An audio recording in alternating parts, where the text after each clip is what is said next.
네, 안녕하세요. 사도행전 묵상 41번째 시간, 오늘의 본문은 사도행전 16장 19절에서 40절까지가 되겠습니다. 사도행전 16장 19절로 40절까지의 말씀을 한번 제가 먼저 읽고 그 다음에 시작합니다.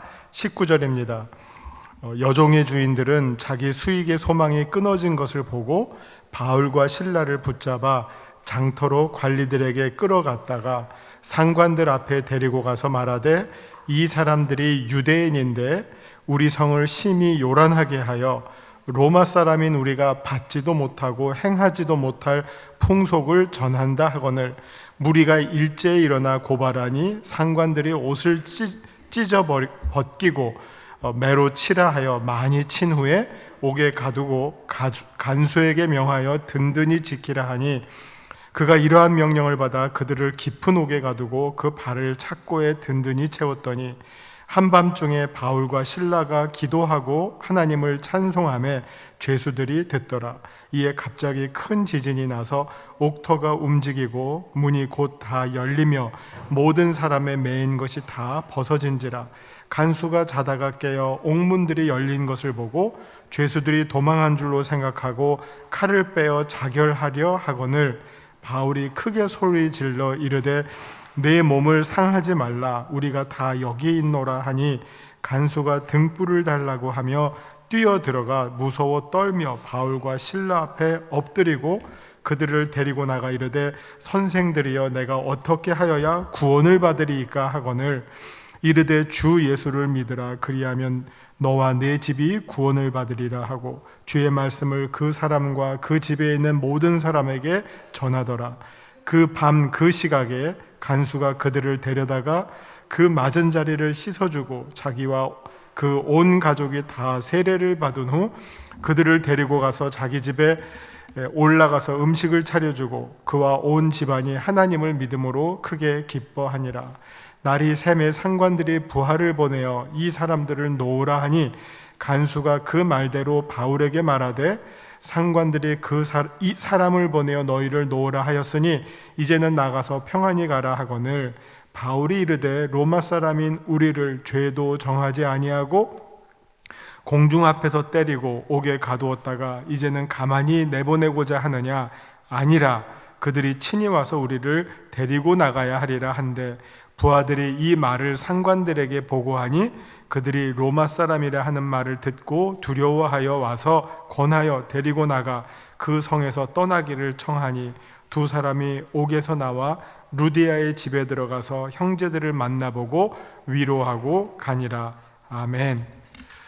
자, 2000년 전 빌립보에서 일어난 사건입니다.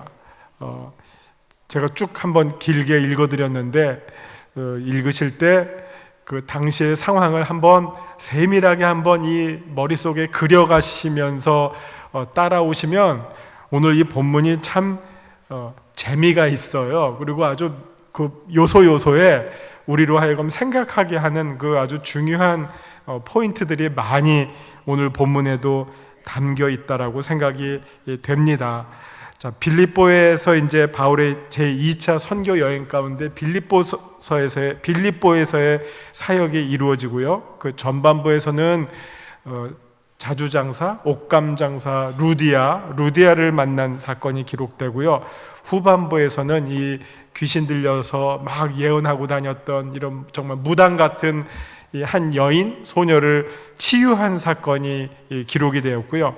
그 치유 이후에 벌어지는 그 사건, 그러면서 이제 빌립보에서의 사역이 어떻게 마무리되는지 그 장면이 오늘 소개가 됩니다. 자, 이 여종을 고쳤더니 무슨 일이 일어납니까? 그 여종의 주인들이에요. 여기 보시면 복수예요. 그러니까 이 말은 이 귀신 들린 한 여종을 두고 여러 사람이 이익을 취했다고 하는 것을 볼 수가 있어요. 한 사람이 이익을 취한 게 아니라 정말 어떻게 보면 이거 좀 악랄하죠. 한 사람을 가지고 여러 명이 이거 착취한 거죠. 그래서 주인들이 자기의 소망이 끊어진 것을 보고, 이게 제정신이 들었으니까 이제 더 이상 무당짓을 못 하잖아요. 그러니까 소망이 끊어져 이익을 더 이상 못 내게 됐어요. 그러니까 어떻게 했냐면은 그 다음 행동이 장터로 끌고 나갔다고 했는데, 이제 우리 여기 장터라고 했는데 이거는 이제 원래 그 언어 용어는 아고라라고 해서 광장이에요. 시민 광장. 사람들이 그냥 우리식으로 말하면 지금 뭐 너무 서울이 커져서 그렇지만 광화문 광장으로 데리고 나간 거예요. 사람들이 제일 많이 있는 거의 뭐 관공서들도 몰려 있고 하는 그런 광화문 광장으로 이제 데리고 나갔어요. 그리고 우선 이 고발하는 말을 한번 잘 들어보세요. 상관들 앞에 데리고 가서 말하되, 이 사람들이 누굽니까? 바울과 실라와 그 일행이죠. 이 사람들이 유대인인데, 딱 이건 뭡니까? 이게 까는 거죠. 얘네들 유대인이야, 우린 로마인이고, 감히 이게 나오는 거죠. 유대인 주제에 완전히 차별로 딱 접근합니다. 유대인인데 우리 성을 심히 요란하게 했다. 뭘 성을 심히 요란하게 했어요? 하여튼 그렇게 이야기하죠. 그러면서 쟤네는 유대인이고 우리는 로마인이야. 로마 사람인 우리가 받지도 못하고 행하지도 못할 풍속을 전한다 하거늘. 자, 이게 얼마나 이 고발하는 사람이 가증스러운지. 딱 왜 데리고 왔어요? 자기의 이익이 끊어져서 데리고 온 거예요. 그런데 그 관리들과 사람들 앞에 고발할 때는 뭐라고 합니까?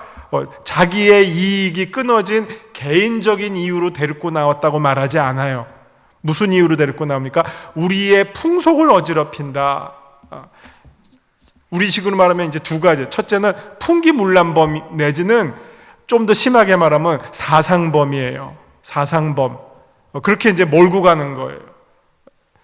그러니까 사실은 자기의 이익이 끊어진 것 때문에 이제 화가 나서 데리고 나왔잖아요. 그러나 이거를 공공의 사회에 고발할 때는 이 사람 때문에 내가 망하게 됐습니다. 그러면 사람들이 어떻게 보겠어요? 그건 네 일이지, 너의 손해지, 개인의 일이잖아요. 근데 개인의 일로 몰고 가는 게 아니라, 그러면 다른 사람들의 관심을 그럼 네가 해결해야지 왜 우리한테 하냐, 그렇게 나올 거 아닙니까? 근데 이제 그거를 개인의 일로 하는 것이 아니라 우리 사회를 피해를 주는, 우리 사회에 피해를 주는, 우리가 도저히 받아들일 수 없는 해괴망측한 풍속과 사상을 전하는 아주 공공의 질서를 해치는 나쁜 놈들이다.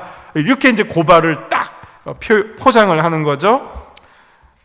그러니까 사람들 단순하잖아요. 이런 말 들으면 그냥 뭐 앞뒤도 안 가리고 따지지도 않고, 그래 그러면 죽여, 이렇게 나오는 거죠. 그래서 옷을 벗기고 그냥 묻지도 않고 전후 상황을 따져보지도 않고 그냥 군중 심리로 어떻게 보면 이제 폭행을 하기 시작한 거죠.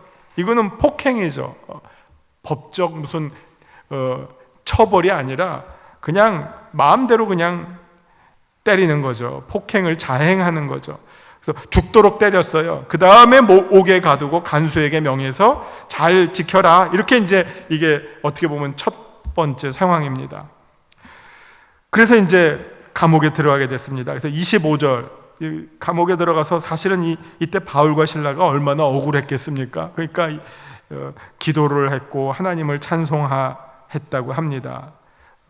이 기도는 어떻게 보면 뭐 하나님 이럴 수가 있습니까? 아마 그냥 뭐 원망의 기도도 했겠죠. 저들이 모르고 했으니까 다 용서해 주십시오. 저는 꼭 그렇게만은 생각 안 해요.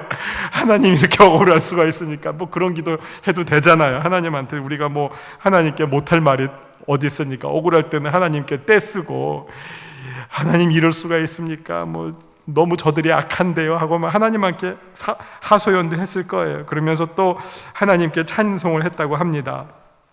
그랬더니 갑자기 정말 놀라운 사건이 일어납니다. 지진이 일어나고 옥문이 열리고, 그 다음에 이 상황을 보면 바울과 실라만 이렇게 딱 풀린 게 아니라 거기에 있는 죄수들이 다 똑같이 이런 기적을 경험하게 됩니다.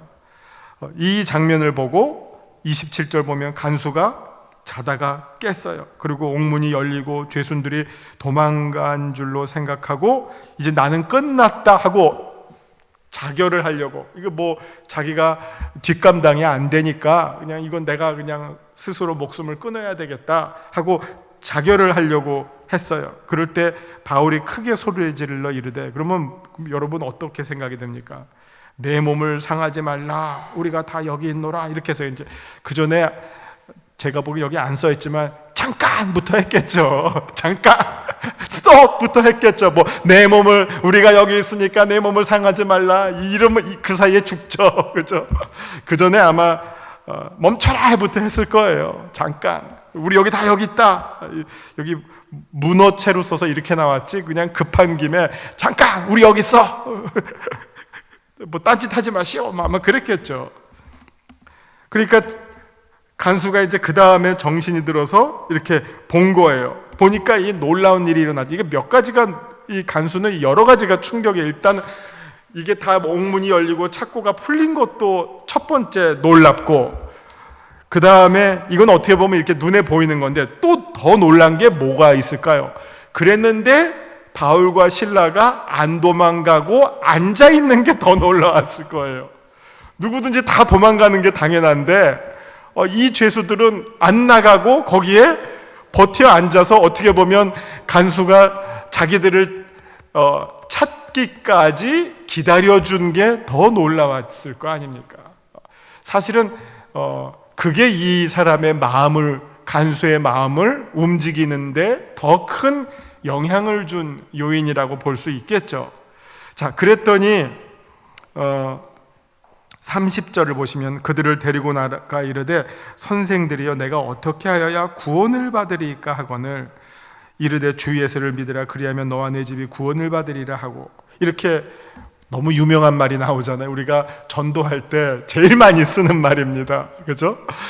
우리 이제 지난주에 있었던 것처럼 이렇게 큰 새 생명 이렇게 초대할 때 주 예수를 믿으라, 우리가 어찌하면 구원을 받겠습니까? 주 예수를 믿으라 그럼 너와 내 집이 구원을 받으리라 나오는데요. 이게 우리가 너무 여기에 깊이 오리엔테이션 돼서 이 본문을 조금 너무 우리식으로 조금 오해한 면이 있어요. 왜냐하면 지금 30절과 31절에 똑같이 구원이 나오죠. 그러니까 얼마죠? 18원이 됐죠? 구원이고 구원이 나오니까 18원이 됐는데, 앞에 구원과 뒤에 구원은 사실 의미가 다른 말이에요. 앞에 구원은요, 선생들이여 내가 어떻게 하여야 구원을 받으리까? 이 사람이 지금 이 순간에서 이 생각이 딱 종교적으로 딱 채널이 바뀌어서 어떻게 하면 구원받겠습니까?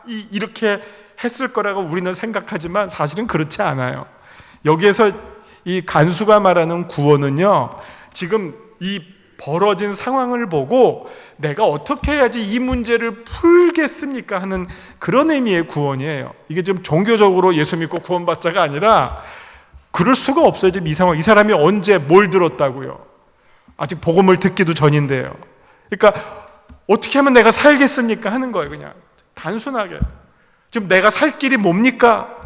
이 벌어진 이 엄청난, 내가 감당할 수 없는 이 놀라운 일이 내 눈앞에 펼쳐져 있어요. 나는 이 감옥을 잘 지켜야 되는데 갑자기 감옥이 열리고 죄수들이 다 도망가고 엉뚱하게 두 사람만 여기 앉아 눈 말똥말똥 버티고 있는 이 상황을 내가 어떻게 수습해야 됩니까 하는 거예요.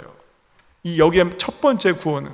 근데 여기에 대해서 바울과 실라가 말하는 구원은 그때 나오는 말이 주 예수를 믿으라 그럼 너와 내 집이 구원을 받겠다. 그러니까 우리가 이 간수가 물었던 그 구원에 어떻게 보면 논리적으로 보면 이거는 동문서답의 답변으로서 구원을 얘기해요. 일단은 이게 논리적으로 보면 동문서답이에요. 그러나 이 동문서답으로 준 답변은 어떻게 보면 간수가 생각하고 기대했던 것을 뛰어넘는 답이에요. 거기에 여기에 이 말씀의 묘미가 있는 거예요. 자, 우리 지난주에 새 생명하고 막 사람들 초대하잖아요. 그러면요, 다 사람들이 왜 예수를 믿느냐? 간단해요. 다 저마다의 문제가 있어요. 이 세상에 문제 없는 사람이 어디 있어요? 다 자기마다 뭔가 필요를 느끼고 한계를 느끼고 뭔가 이것만은 아닌데 뭔가 도움이 필요하든지 위로가 필요하든지 각자가 가지고 있는 문제가 해결받기를 원하는, 풀리기를 원하는 마음은 누구나 다 가지고 있어요. 그게 어떻게 보면 첫 단추가 돼요. 우리가 하나님을 찾는 첫 단추예요. 근데 그 단추로 하나님 그 문제를 풀기 위해서 하나님을 만났더니 하나님이 주시는 답변은 그 문제에 대한 답변이 아니라 그 문제를 포함해서 더 큰 궁극적이고 영원한 답변을 주세요.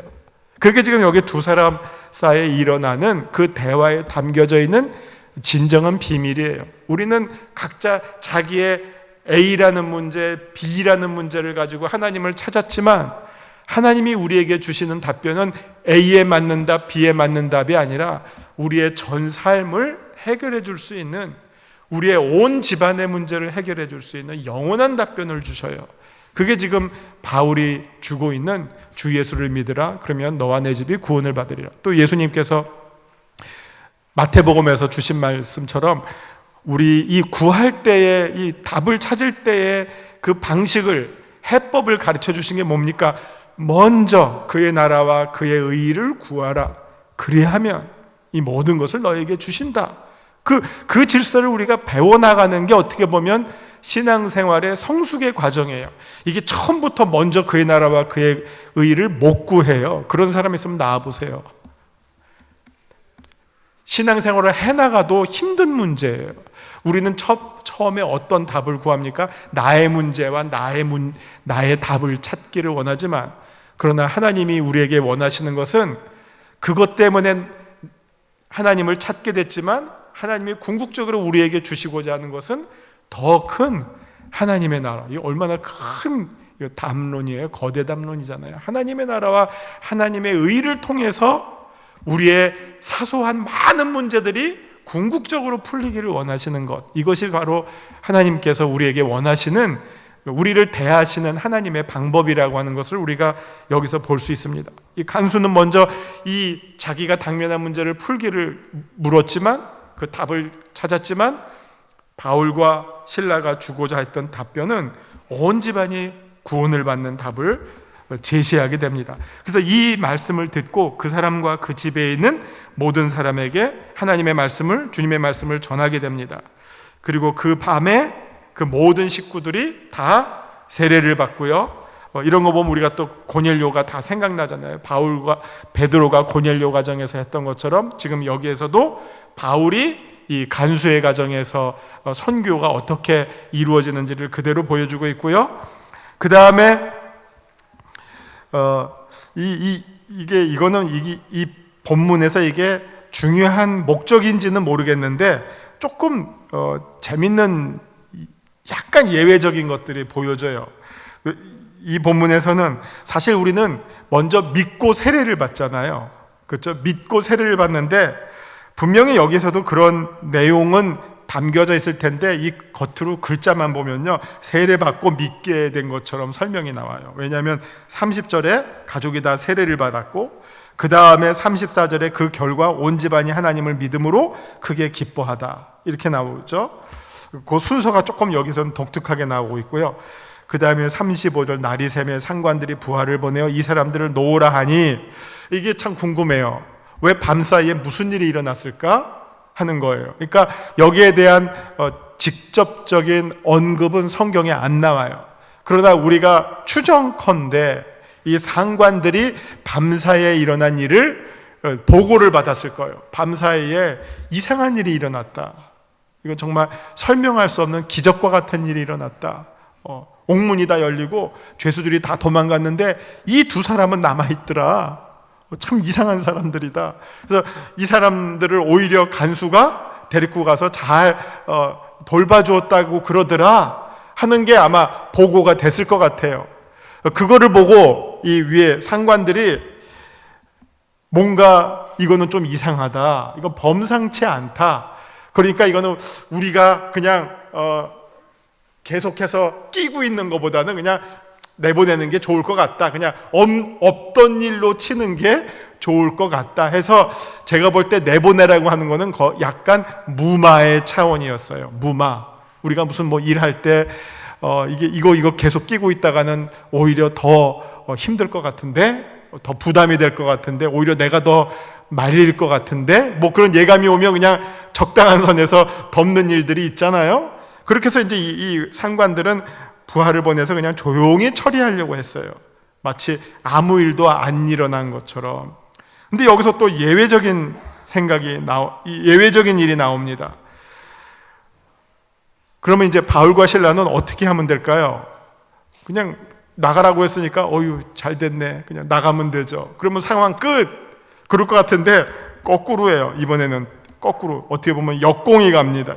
그들이 평안히 가라 했는데 평안히 안 갔어요. 불편하게 이제 따지기 시작합니다. 37절을 보세요. 바울이 이르되, 야, 너네들이 우리가 로마 사람인 우리를 법적 절차도 없이 마음대로 때려놓고선, 마음대로 그냥 어떻게 보면 그냥 폭행을 가해놓고선 이제 와서 그냥 나가라 그래? 그럴 수는 없지. 적어도 내 발로는 못 나가. 너네가 와서 나를 모시고 나가. 이거예요. 지금 사실 성경이 얼마나 재밌어요. 이 2000년 전에 빌립보의 상황인데, 그걸 우리가 한번 잘 그 문맥에 담겨져 있는 장면들을 함께 그려가면서 읽으면 성경책이 참 세밀하고 그 당시의 심리와 모든 상황들이 아주 잘 소개가 되고 있습니다. 그래서 너네들이 우리가 겉으로 보고 유대인인 줄 알았지, 그러나 우리는 실제로는 로마 시민인데, 로마 시민에게는 법적 보호를 받을 권리가 있는데 그것을 하지 않고 마음대로 그냥 두들겨 패놓고서는 이제 와서는 그냥 나가라 그러냐? 우리 그럴 수 없다. 우리 로마 사람이기 때문에 우리가 이 순간에 법적 절차는 요구하지 않지만 적어도 나가는 순간만큼은 너네들이 어떻게 보면 사과의 의미로 우리를 보호하고 대동하고 내보내야 돼 해서 그렇게 나왔다는 겁니다. 그리고서 나와서 이 빌립보 교회의 본부가 어디였다고요? 루디아의 집. 예루살렘이 마치 마리아의 집인 것처럼, 마가 요한의 어머니 마리아의 집이 예루살렘 교회의 본부였던 것처럼 이 빌립보 교회의 본부는 루디아의 집이었어요. 그래서 루디아의 집으로 들어와서, 이것도 또 특이해요. 40절을 보세요. 루디아의 집에 들어와서 형제들을 만나보고 위로하고 가니라. 참 이상하죠. 누가 누굴 위로합니까? 따져보세요. 루디아의 집에서 기다리고 있던 성도들이 바울과 실라를 위로해야죠. 욕받다, 고생했다, 아이고 하면서 막 가슴 아파해야죠. 근데 보세요. 누가 누굴 위로합니까? 바울과 실라가 루디아의 집에 모여있는 빌립보 성도들을 위로했어요. 이게 진정한 위로는 누가 하는 겁니까? 고난받은 사람이 위로를 주고요, 어떻게 보면 피해를 받은 사람이 용서를 해주는 것이지 가해자가 용서해 주는 게 아니에요. 가해자가 용서해 주는 거는 그거는 약한 용서고요. 진짜 용서는 피해자가 먼저 용서를 해줄 때 그 용서는 더 큰 거가 되는 거죠. 지금 이 장면에서도 위로를 누가 할 때 더 큰 위로가 됩니까? 맞은 사람들이, 피해를 본 바울과 실라가 거꾸로 밖에 있던 성도들을 위로해 줬어요. 우리 이렇게 맞고 막 이렇게 상처가 깊지만 괜찮다, 여러분 괜찮습니다. 거꾸로 위로를 해준 거예요. 이게 빌립보 교회에서 일어났던 하나의 정말 아름다운 에피소드입니다. 선교에 있어서 일어났던 에피소드입니다. 이런 어떤 사건들이 빌립보 교회를 어떻게 보면 든든하게 세울 수 있는 중요한 요소가 된 거죠. 이 성경에 사실 그 해당하는 사건의 사람의 이름이 잘 안 나와요. 아주 예외적인 경우 빼놓고는 이름이 안 나와요. 여러분 구원받은 강도 이름 아세요? 안 나와요. 이 간수의 이름 아세요? 안 나와요. 많은 경우에 안 나와요. 우리 이제 오늘 옥합을 깨트린 여인 나오지만, 요한복음에는 나오지만 마테마가 안 나와요. 많은 경우 이름을 감춰요. 비록 왜냐하면 이제 자기를 드러내지 않기 위해서 이름을 감추는 게 이 초대교회와 우리 기독교회의 중요한 어떻게 보면 미덕 가운데 하나예요. 자기 이름을 내면 너무 자기 이름이 드러나게 되니까. 그러니까 이 간수도 이름은 안 나와요. 그러나 우리가 추정할 수 있는 것은 이 간수는 분명히 이렇게 기록된 것으로 보아서 빌립보 교회의 루디아와 함께 든든한 교회의 지도자가 되었겠구나 하는 것을 우리가 아주 당연히 예상할 수 있을 만큼 이런 어떤 특별한 경험을 통해서 교회의 일꾼으로 세워진 것을 우리가 기대하고 또 추정할 수가 있습니다. 시간이 많이 갔네요. 이제 우리 유인물 제가 간단하게 정리해 드리겠습니다. 말씀 산책입니다. 바울이 귀신 들려 점을 치는 여종에게서 예수 그리스도의 권세로 귀신을 내쫓았습니다. 이 여인은 귀신으로부터 해방되어 기쁨을 얻게 되었지만 이 여인을 이용하여 돈벌이를 하던 사람들은 자신들의 경제적 손실로 인해서 분노하게 됩니다. 이 일로 바울과 실라는 예기치 못한 채 감옥에 갇히고 맙니다. 바울과 실라는 억울했지만 감옥 안에서도 기도하며 하나님을 찬양합니다. 이들의 기도와 찬양 소리를 죄수들만 들은 것이 아니라 하나님께서도 들으셨습니다. 기적이 일어나서 옥문이 열린 것입니다. 잠에서 깨어난 간수는 결백을 증명하고자 자결하려 하였으나 바울과 실라가 전한 구원의 메시지를 듣고 예수님을 구주로 영접합니다. 이 일이 일어난 그 밤에 간수는 바울과 실라를 자신의 집으로 데리고 가 온 집안 식구에게 복음의 메시지를 전하도록 했습니다. 간수와 집안 식구는 모두 기쁨 가운데 세례를 받았고 바울과 실라는 음식을 대접받았습니다. 이튿날이 되어 바울과 실라는 자신들이 로마 시민권자임을 밝히면서 유죄 판결도 없이 대중 앞에서 때리고 감옥에 가둔 불법적 행위에 대해서 빌립보 치안관에게 따졌습니다. 치안관들은 로마 시민인 바울과 실라에게 정중하게 용서를 빌었고 바울과 실라가 법적으로 문제 삼지는 않았습니다. 바울과 실라가 의도했던 것은 자신들의 불명예를 씻기 위함보다도 성도들의 신앙생활이 치안관들로부터 보호받는 것이기 때문입니다. 자, 이렇게 이제 한번 내용을 정리해 드리고요. 자, 오늘 본문을 통해서 하나님은 어떤 분이신 것을 우리가 보게 됩니까? 위기를 기회와 축복으로 만드시는 역전의 하나님이십니다. 캄캄한 어둠과 절망의 사건을 환한 빛과 기쁨으로 변화시키는 주님을 더욱 바라보며 찬양합시다. 고난의 기간에 우리가 이렇게 기도할 때 큰 정말 놀라운 일들을 경험할 수 있게 된다는 것을 보게 됩니다. 내게 주시는 교훈은 무엇입니까? 어떠한 상황, 어떠한 장소에서도 주님을 향한 기도와 찬양은 멈출 수가 없습니다. 오히려 편안한 때에 게으름과 교만으로 주님께 향한 간절함이 사라질 수 있음을 명심해야 합니다. 그렇기 때문에 오히려 바울도 누누이 고난받는 것이 우리들에게 오히려 더 유익하다라고 가르쳐주고 있는 것이죠. 자, 오늘 본문을 통해서 우리 하나님이 어떤 분이시고 우리가 역경 가운데 어떻게 해야지 하나님의 은혜를 경험하고 또 우리가 당면한 문제를 해결할 수 있는지를 보고 배울 수 있었습니다. 함께 기도하심으로 마치겠습니다. 하나님 아버지, 인생의 깜깜한 어둠 속에서도 주님을 향한 기도와 찬양이 우리의 입에서 끊이지 않고 나올 수 있게 하여 주시옵소서. 예수님의 이름으로 기도합니다. 아멘.